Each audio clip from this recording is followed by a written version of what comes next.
Winston Firebird. We're at the National Transport and Toy Museum in Wanaka, New Zealand, and we have found something special. I'm Winston Firebird, and I love cars. I'm from Arizona. I've been living in Sydney for the past 3 years. This week, we're in New Zealand for the first time ever. And we're on our way to the National Transport and Toy Museum in Wanaka. It's those vintage toys. I'm not sure what the connection between transport and toys is. Well, I have no idea what this thing is. Hillman Sunbeam Imp. Here we have the room full of toys where you build stuff. Notice I did not say boy toys. There's just toys where you pretend you're a person or a creature and you think about the interactions of those people or creatures. And then there's toys where you make things. You deal with the world. Now, before you say this is all just social construction and imaginary gender roles, when they test little toddlers, they actually do have a preference for toys. On average, males tend to like to build things, and on average, females tend to like to focus on human relationships, and that's fine. And it's also fine to break out of that. You can be anything you want to be. I love it when people shatter stereotypes, but you shouldn't deny that those stereotypes might exist for a reason.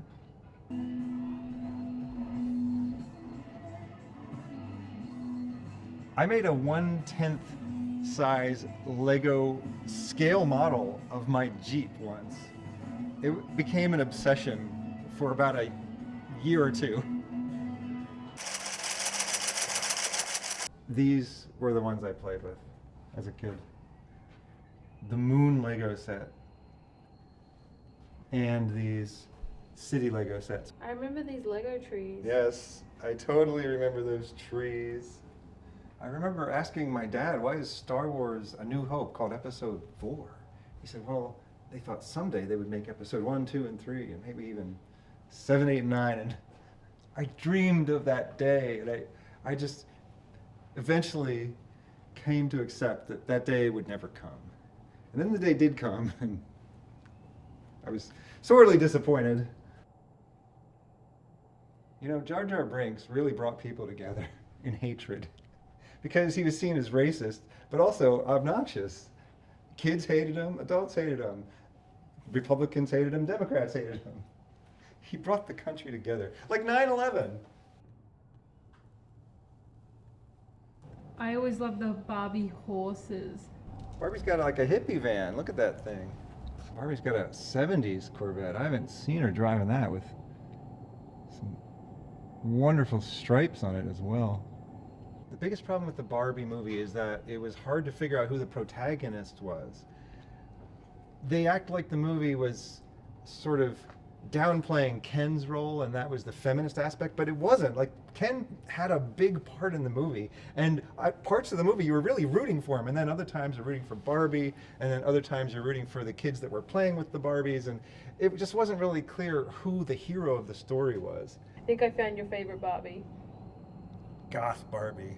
Now they have Pioneer Barbie and American Indian Barbie, so you can pick a side and fight off the other one. Now we just need Slate Barbie. I'm gonna cut that out. No, you're not. Oh, look, there's more of them. Colonial Barbie. Oh, it's Immigrant actually called Barbie. Colonial Barbie. Wow. Yeah. I mean, there was a time when the idea of something being a colony was not seen as a bad thing. Nowadays, just the word colonial is seen as automatically evil. And it makes sense because there aren't many places on Earth where you're going to form a new colony where there aren't already people there. Maybe Antarctica? We got Indian Barbie. We got Mexican Barbie. We got Norwegian Barbie. We have Japanese. Oh, there's Barbie. Australian Barbie. Wait, what? Kenyan Barbie. Oh my god, I didn't see her. Crikey. Do you have that outfit? Water Lily Barbie. Oh. This is my favorite Barbie now. Monet is my favorite painter. And yes, I realize there's some room for opinion when it comes to favorite painters, but Monet paintings are three-dimensional. He just lobs the paint onto the canvas. He invented his own paint colors, which I guess they all did back then, but when he invented them, they were more creative and unusual than any colors that had been invented by any other painters before. And when you look at a Monet under different lighting, it changes just as much as the scenes that he was painting under different lighting. He would paint the same scene multiple times, different times of year, different weather. He never got bored with it because every time he went back and looked at that same scene, he would see the differences and things that had changed, and he would paint those things that had changed. Monet painted with a sense of humor. There are hidden jokes in his paintings. My favorite one is everything is just beautiful, impressionistic, as Monet does. But there's this one little stroke of a brush where he just did this little spiral. Just like he was just messing around. It's like you're a little kid and you're just learning how to draw and you're like doing something like that. He stuck it in there for no reason, and it's the best part of the painting. It's a little joke. Monet used to say he paints as a bird sings. Nowadays, this would not be appropriate for children. Well, you just teach your kids how to tend bar, not how to drink. How to make drinks for Daddy. Go over there and make me a gin and tonic. I have a name, Daddy. I forget what it is. I like to drink until I don't remember. Playing with toys allows children to assume the role of that toy that they're playing with. It's like when you put a sock on your hand and make it talk like a puppet, you'll be shocked at the things your hand says. I used to play with realistic guns when I was a kid. They were black and silver. There was no orange tip on the end of them. And they were even almost life-size. They were just scaled down a little bit for children's hands. You shouldn't make the mistake of thinking toys don't matter. Ideas have consequences. Toys have consequences. The roles that your child assumes when they play with toys will be the roles that they assume as an adult. I'm not saying you have to police every toy that your kid plays with. I played with guns and I think I turned out okay. But I'm saying you need to pay attention to the roles that your child is assuming. It doesn't just relate to toys. Your kid is going to emulate you and what you do. You don't just have a kid because you want someone to love you or because you want something cute running around the house. You are fabricating a human being.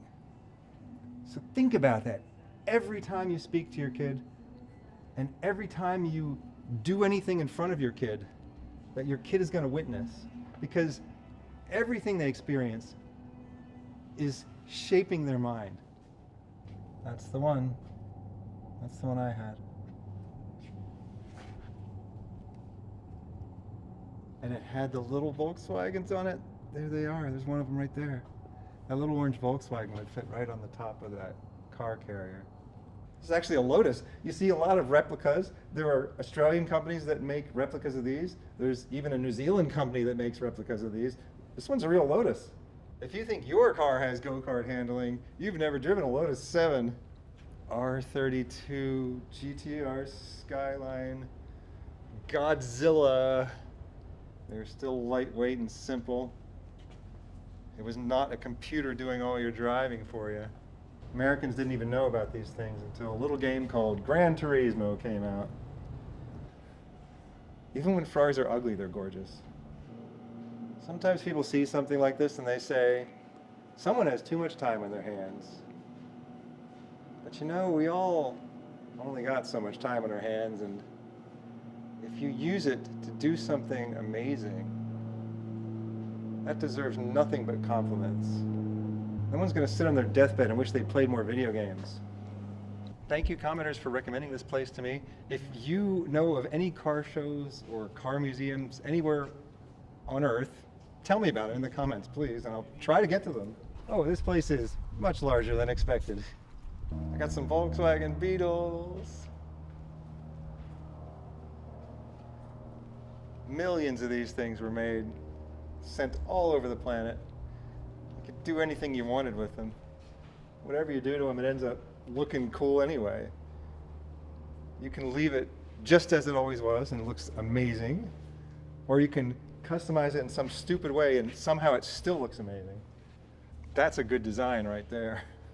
A design that is somehow impossible to mess up. Hansa, Goliath, Borg Ward. Heard that one too. A little purple dune buggy down there. The orange seats. This isn't just a model of any Dodge Challenger. This is a model of the Vanishing Point Dodge Challenger. You can tell by the license plate, OA5599.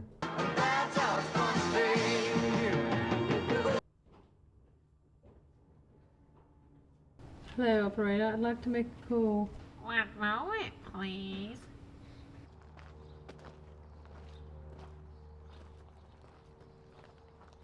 You will really occasionally see Mustang, Camaro, and Challenger police cars in the U.S. Every now and then you might see some gimmicky thing like a Lamborghini police car, but that's a result of an unsavory policy known as civil asset forfeiture, where they think you're guilty of dealing drugs, so they take your car away. They don't even have to charge you with a crime, though. They just take your car away and they never actually accuse you of dealing drugs. They just say, we think you're dealing drugs, so we're going to keep your car. Maybe we'll turn it into a police car and use it for public relations. Bring it to shows, let the kids play in it. This is a radial engine. If you hear about an engine being like a V shape, well, that would be like two cylinders that are in the shape of a V, and they even have W-shaped engines. And this is, it's like a star shape.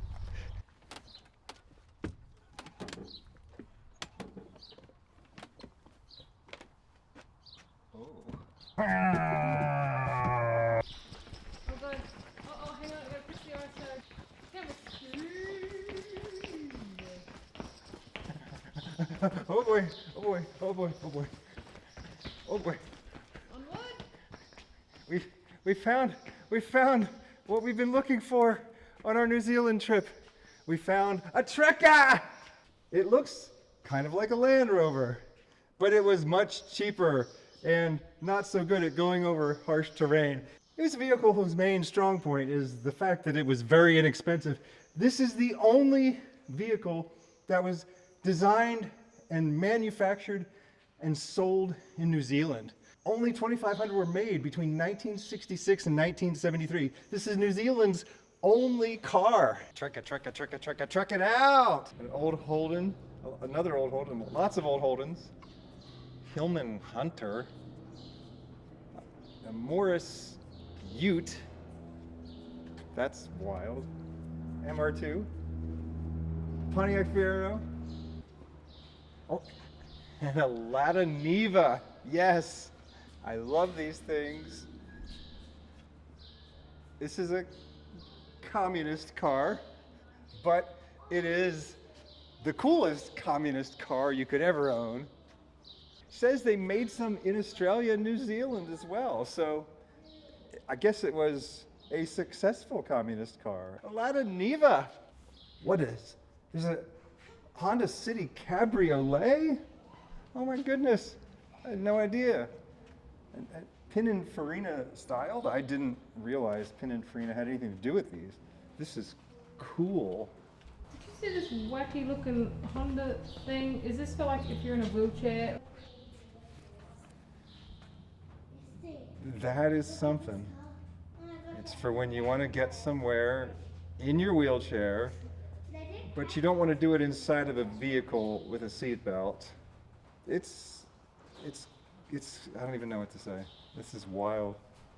I had no idea that these things even existed. Motorized wheelchair platform. A little Daihatsu that looks like a Honda N600. Daihatsu 360. Never seen one of these. Austin Gypsy? Haven't seen one of these. It's like a rip-off Land Rover. Look at that. Lots of weird Australian Fords. Oh, and an American Ford. Because we're in New Zealand and they bring things in from everywhere. Wait, you can't get down some of these rows. I guess you can look down you can look at the back of a car. Who wants to look at the back of a car? I mean, I guess some people must be into that. You got front of the car people and you got back of the car people, you know? I'm more of a front of the car guy myself. I can't even really get back there. I mean, I guess I could sort of squeeze through here. Austin Princess. Austin Allegro. I don't own too many cars, honey. I'm planning on starting a museum someday. But honey, we can't even squeeze all of your cars into the museum. Well, we'll build another shed. We already did build 2 more sheds, and we still can't get all your cars in. Well, the people don't need to actually be able to see the cars or walk around the cars. As long as they know they're there, that's all that really matters. We can't get to those cars there. There are some cars that are rendered inaccessible by the parking strategy. There's something really small and Fiat looking over there, but I guess I'll never know. Okay, we may have found a route to see the red Fiat-like car, but it requires careful walking if you wish to avoid touching the exhibits. It's like playing that kids game Operation where you can't touch your tongs against anything. Remove funny bone. Careful, if you touch the sides, you blew it. Fiat 128, 1981. Honey, we would have had more room if you didn't put your plane in here. It's a transport museum. It has to have planes. It has to have helicopters and steam engines, whatever the heck this thing is. And your toy collection. Well, it's the transport and toy museum. That's not what you said before. Before you said car museum, then you said transport museum, and now it's the car, transport, and toy museum? Where else am I going to put the helicopter? Oh, and if you're wondering how an indoor car manages to get bird poop on it, well, this building is so big, there are birds inside of it.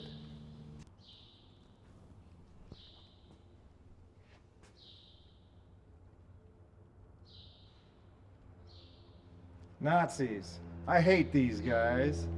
I don't usually comment on current politics, but, well, yeah, I do. Sometimes I do. The last thing I ever expected was for the far left and the far right to come together and agree that their goal was to kill Jewish people. 2 men who feel enraged by the heritage versus hate debate it's inspired. Big Heil. Big Heil. He's a Jewish restaurateur, nothing to do with the ongoing Israel-Hamas war, but last night a pro-Palestine group marched right here, surrounded this restaurant. Did you really need to put your Nazi memorabilia in here? I'm just trying to represent the militaries from all over the planet. That was one of the militaries that existed on the planet at one point in time. It's the car, transport, helicopter, airplane, and toy and military museum, okay? That's it. I'm not adding any more categories, except boats. There's like an underground tent. It looks like they're digging up fossils back here. I'm sorry, people. I didn't mean for this video to go this long. I thought it was just going to be a hole in the wall as well. I wasn't any more prepared than you were for this. What is this? A Mazda pickup truck. C1600. Oh, B1600. Okay. This is the Holdens we don't care about. They're baking in the sun. Subaru, Mazda, Rover. Whoa, what the heck is this? I don't know. This is cool. Shouldn't be baking in the sun. 2-door hatchback. Looks vaguely British. Oh, no, it's a Volvo. A Volvo 480ES. I've never seen one of these before. Never heard about these before. Oh my God. There's something weird here for everybody.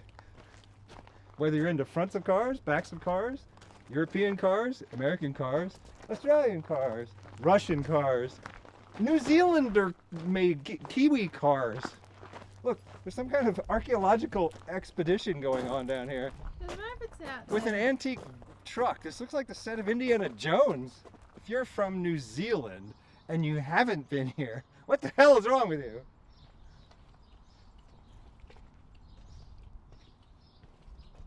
Oh, we found another building. Whoa, funky MG over here.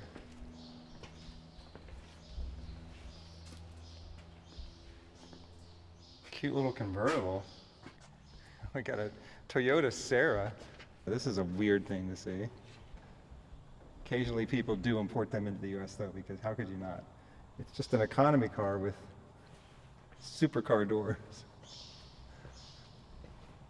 A Morris Tasman. I wonder if these were made in Australia. Reserved for the Australian New Zealand market. What the hell is this thing? Herald. Triumph Herald 1200 Coupe. Some kind of 80s Morris. A brown Porsche with gold wheels. Vauxhall Victor. This one's pretty cool. What am I looking at here? Oh dear. They've stitched two fronts of Mazdas together and made a two-fronted Mazda. At least it makes it easier to view the front of the car in the museum.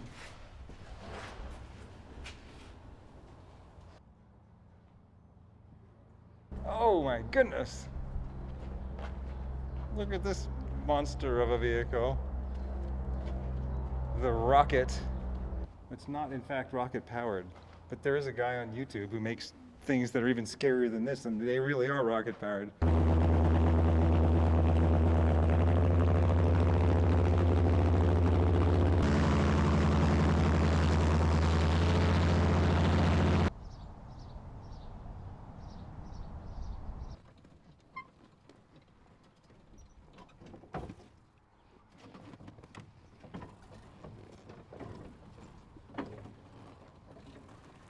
See if it does a burnout.